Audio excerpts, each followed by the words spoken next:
मुल्क में लाउडस्पीकर पर जारी बहस को आरजेडी लीडर मनोज झा ने फजूल करार दिया है। उनका मानना है कि बेरोजगारी और महंगाई जैसे अवामी मुद्दों से हुकूमत को सरोकार नहीं है। नीतीश कुमार के लाउडस्पीकर पर दिए गए बयान पर रद्देमल जाहिर करते हुए मनोज झा ने कहा कि हुकूमत की तरजीहात वाज़ेह नहीं है।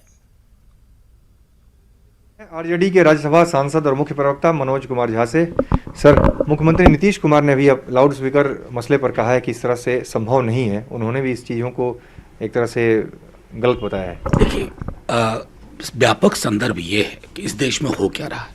जिस देश के समक्ष अभी सबसे बड़ी चुनौती भूखमरी, बेरोजगारी चरम पे। आप देखिए, छात्र नौकरी मांगते हैं, आंसू गैस के गोले छोड़े जाते हैं, लाठियां बरसाई जाती हैं। एक एक घर बेरोजगारी से प्रभावित है, महंगाई से प्रभावित। क्या हम इस दौर में हमारी प्राथमिकता लाउड स्पीकर और बुलडोजर होनी चाहिए? ये लाउड माउथ लोग कौन हैं? कहां ले जाना चाहते हैं आजादी के 75वें वर्ष में इस देश को? कोई समझ भी है या हमने तय कर लिया है उस्तुरा वैसे हाथों में पकड़ा देना जो सब कुछ खत्म करके रख दे? ये परिस्थितियां हैं।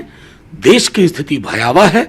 लेकिन देखिए, कुछ लोगों को लाउड स्पीकर चढ़ाने उतारने के अलावा और कोई काम नहीं मिल रहा। ये बेकार लोग हैं।